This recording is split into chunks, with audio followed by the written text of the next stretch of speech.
We welcome you to this forum featuring the candidates who are running for New Hope City Council. There are 2 at-large seats open for election this year, so voters may vote for 2 of the candidates. My name is Patsy Green, and I am president of the League of Women Voters of Crystal, New Hope, East Plymouth, and Robbinsdale. The League of Women Voters sponsors candidate forums to provide the public with an opportunity to hear candidates discuss the issues that are important to the members of the public. The League of Women Voters is proud of its history of citizen education for our communities and to help voters make informed decisions in local elections.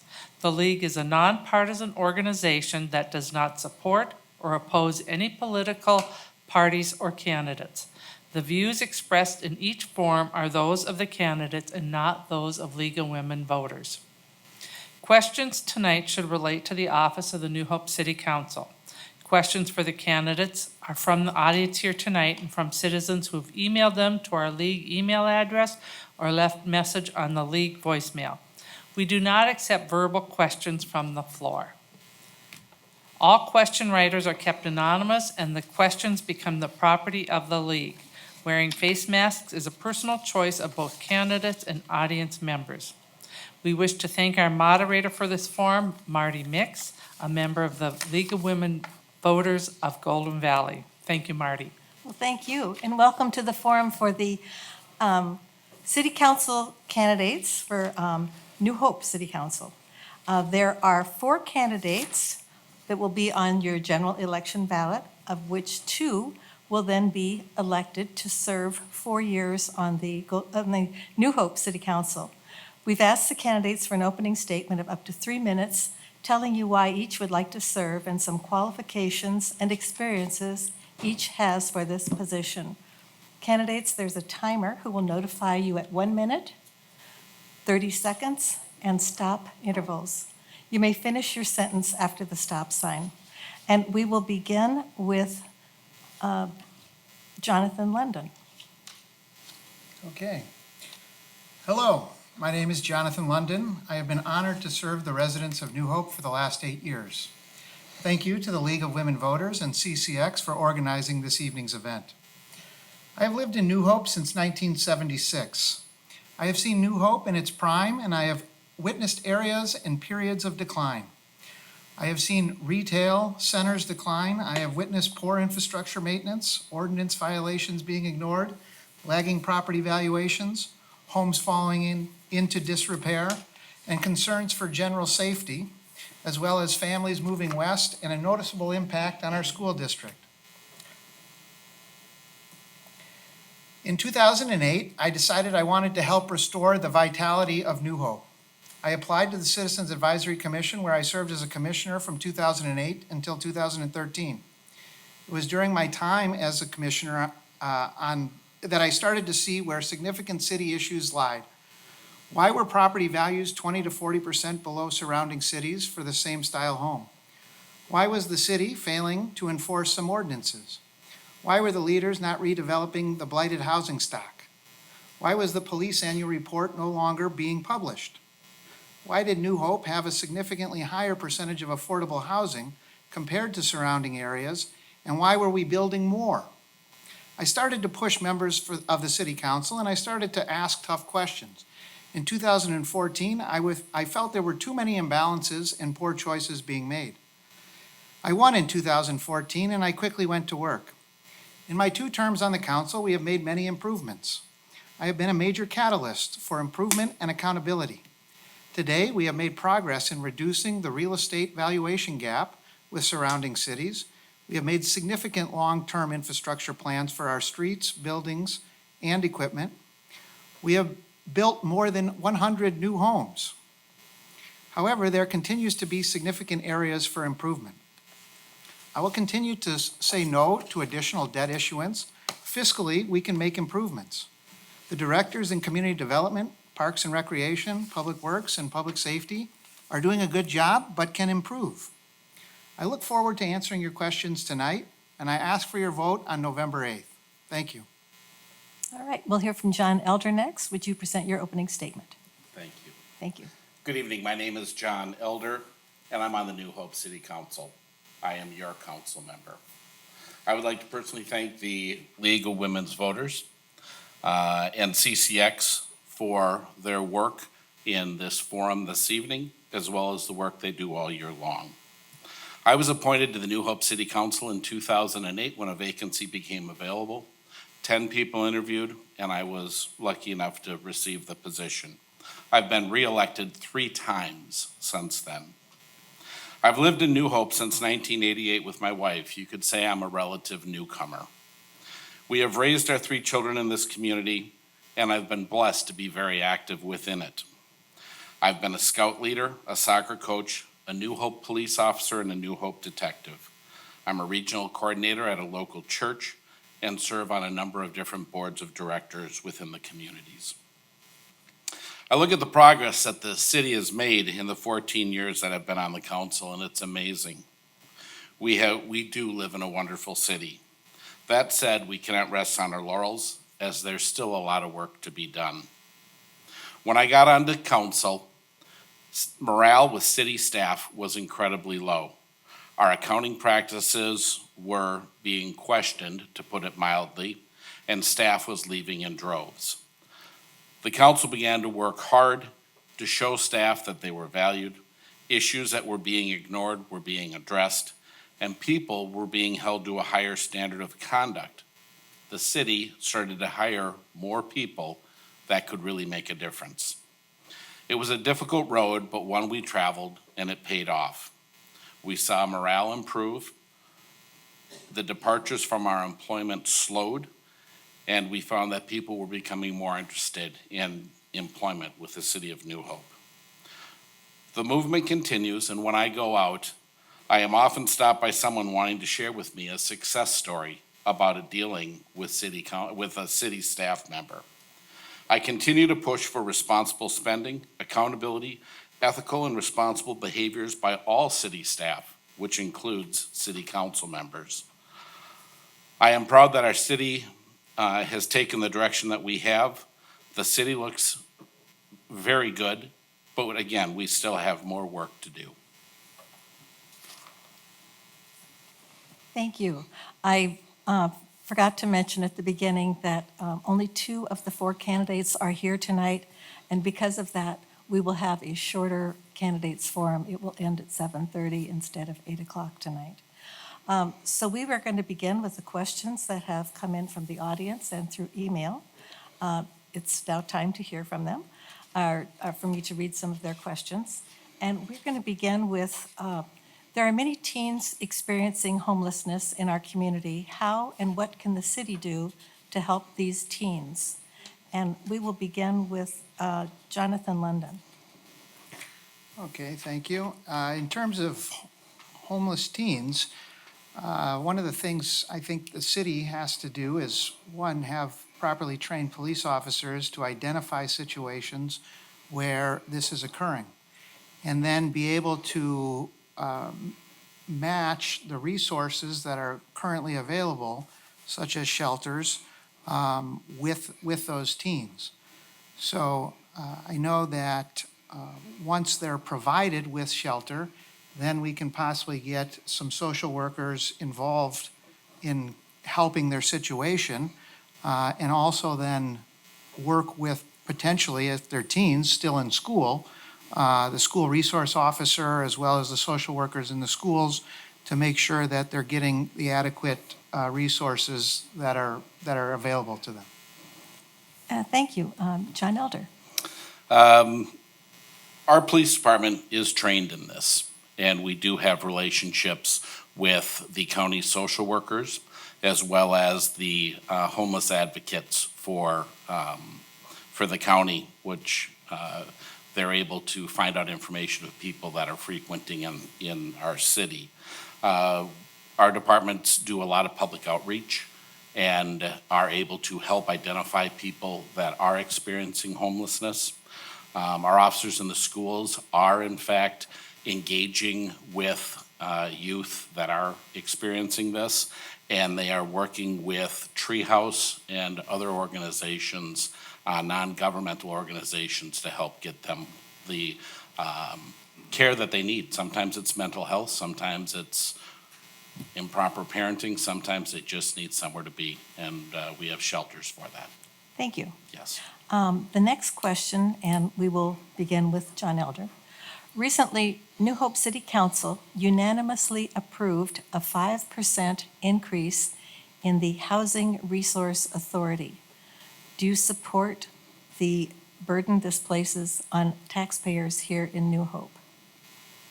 Yes, thank you.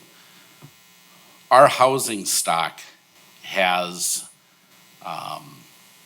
needed a great deal of work. And in 2014, we reinvigorated our scattered site housing program.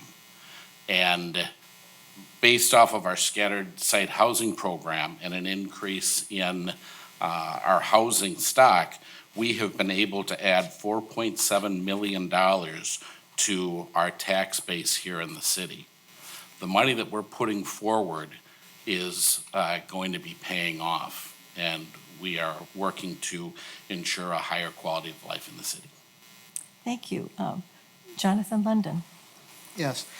I am in support of the tax levy, but I struggle with constantly measuring the effectiveness in the money that we're spending and taxing to pay for this, as opposed to potentially running a program where the profits from the sales of the work done on the scattered site and redeveloped housing can be used to finance its own activity.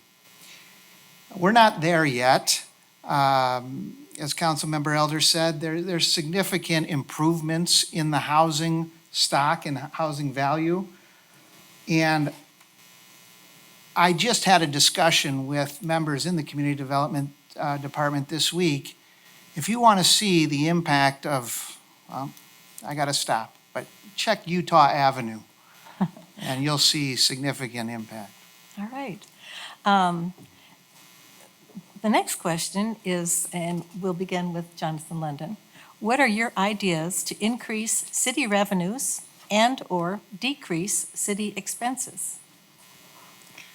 Okay, well, in terms of increasing city revenues, I'm not necessarily I'm not going to talk about increasing taxes, because I'm not necessarily for increasing taxes.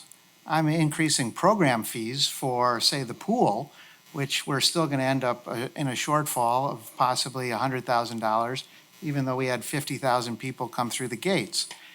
And there, I've said in past meetings, we raised some of the passes $2, $3, and we're able to break even, possibly increase other programming fees. In terms of increasing revenue and reducing costs, I think we just have to be more firm in the rates at which we're going to pay for things. It's a council, we all have disagreements, but we have to come to a discussion as to, doing more with less. Thank you. John Elder. Thank you. There's a number of saving strategies that the city has moved into doing. We're leasing our vehicles now, and there's been realized big savings in that through other agencies that are doing, other cities that are doing this. We just recently began it. We use the state purchasing program, and when an expenditure comes through, we're always making sure that the state purchasing program is being used, because that's going to be the lowest cost. We're utilizing technology for our roadways. That's letting us use less chemicals and less things for our roadways. We're publishing bids to get the best pricing possible. We're doing more mill and overlays, and as well as reclamations of roadways instead of full recoveries. And our central garage is being fully funded at this point. We're lining our sanitary lines, and we have been very successful in obtaining grants. Thank you. The next question is, as a city council member, how will you work with and utilize the views and recommendations of your city commissions? And we will begin with John Elder. Thank you. Our commissions are so important. We meet annually with each of the commissions at a work session, and they come in and we have dialogue with them. That has been huge. Our commissions have the time to dive deeper into issues that get brought before them. They are able to look at all aspects of it, and they provide us with information. These people can become the subject matter experts on a number of these things. They are listened to and are great about taking phone calls. I will not hesitate to pick up the phone to call somebody and ask them about, what their thoughts are. We do utilize their input, and they are cherished. Thank you very much. Jonathan Elder?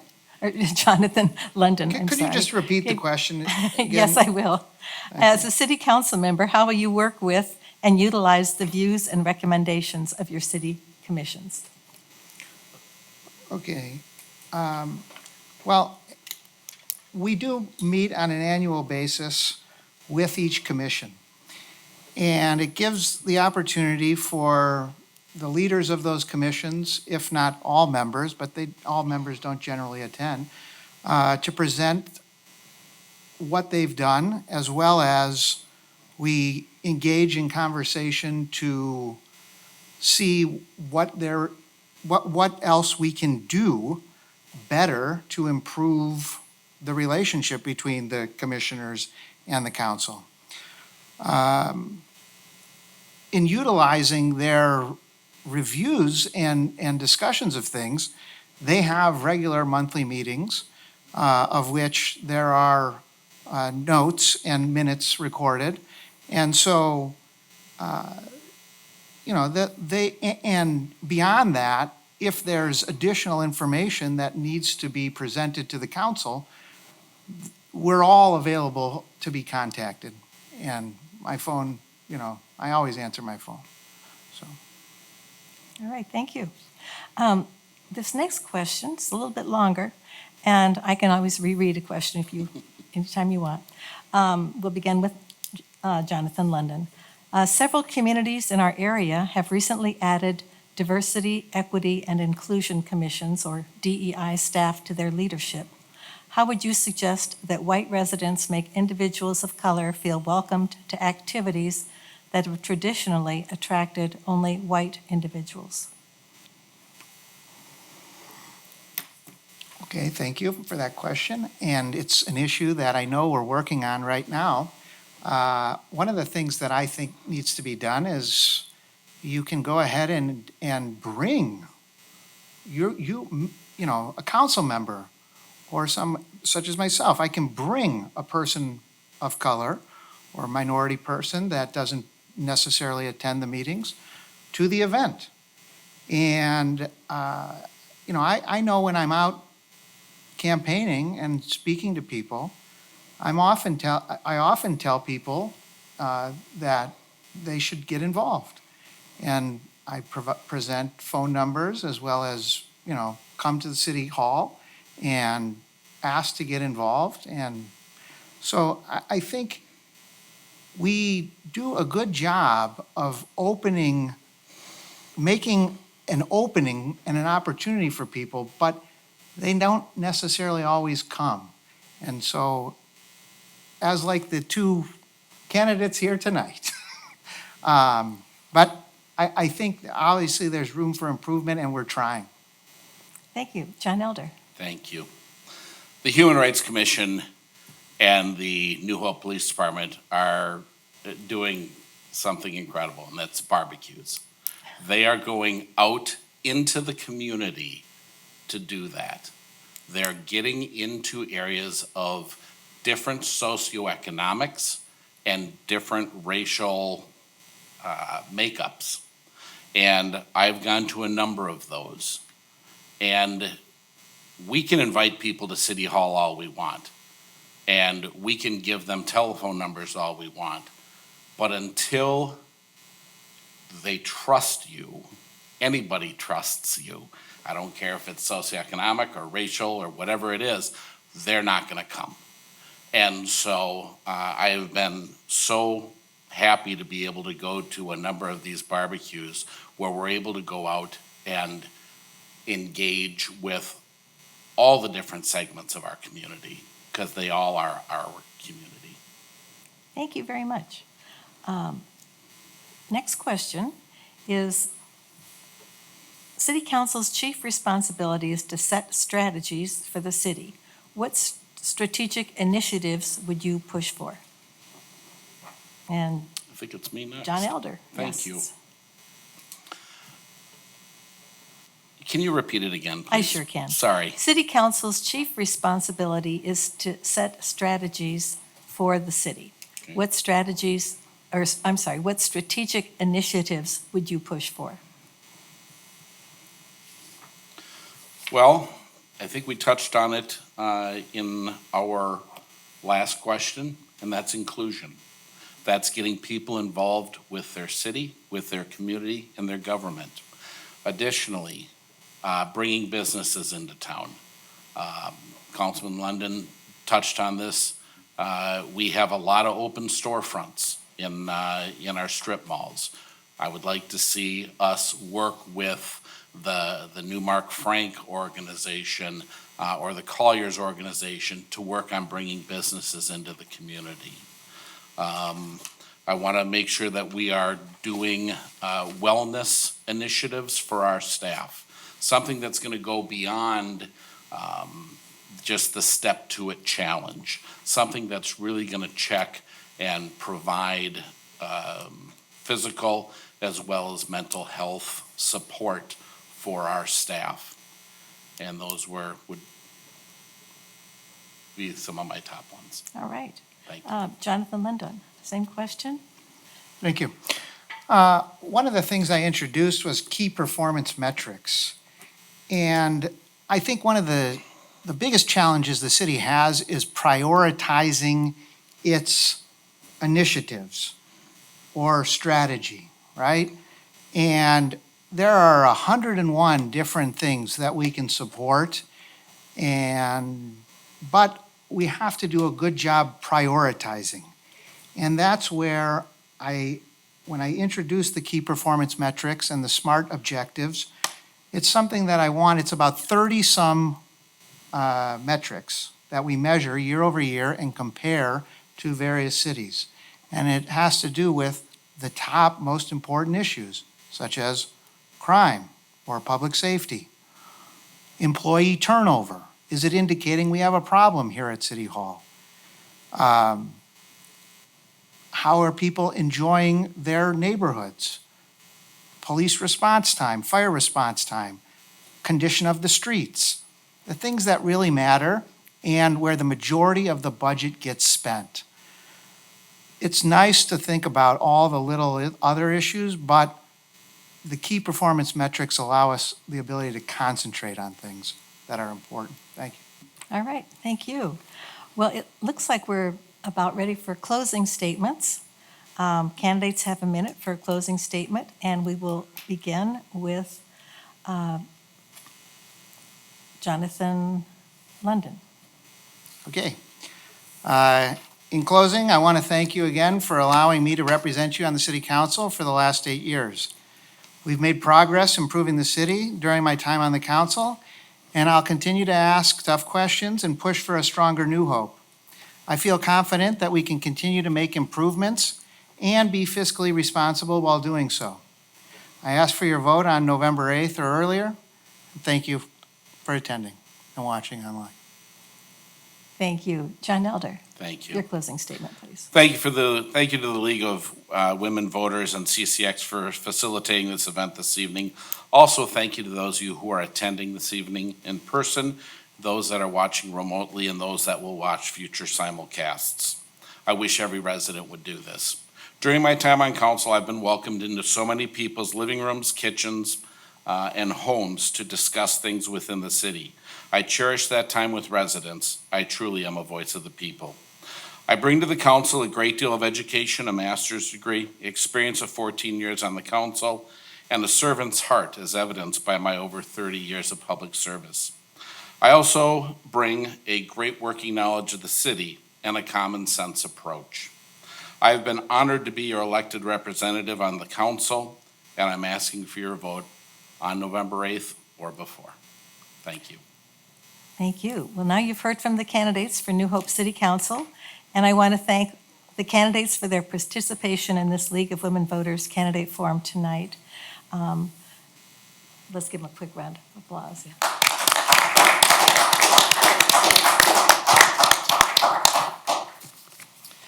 Thank you to our moderator, Marty Mix, the City of New Hope for the use of their space, and CCX Media for broadcasting this candidate forum. Thank you for the candidates for your participation. League of Women Voters posts complete unedited recordings of the forums. Editing is authorized only by official media reporting. Excerpts or edited clips of candidate forums may not be used for partisan or political purposes. The video of this forum will be posted in a few days on our League of Women Voters Crystal New Hope East Plymouth Robbinsdale's website or our Facebook page and at vote411.org. As a member of our audience believes, if a member of our audience believes an issue has not been adequately addressed, League of Women Voters urges you to contact the candidates directly. I want to encourage voters and candidates to utilize vote411.org. Voters can find out if they are registered, what will be on their ballot, their polling location, and more. Candidates, please fill out the candidate survey. If you have not done so yet, you may email vote411@lwvmn.org. That's the League of Women Voters Minnesota link, and get your link again to fill out the survey. The election is Tuesday, November 8th. Polls are open from 7 a.m. to 8 p.m. Early absentee voting at city halls and county offices has begun and runs through Monday, November 7th. Check your city halls for exact times. The last day to pre-register before the general election is Tuesday, October 18th. You can do this by going to vote411.org or mnvotes.org. and follow the prompts. It is fast and easy. You may also register at the polls on November 8th, Election Day, if you have been a resident of the state for at least 20 days before the election and have proof of residency.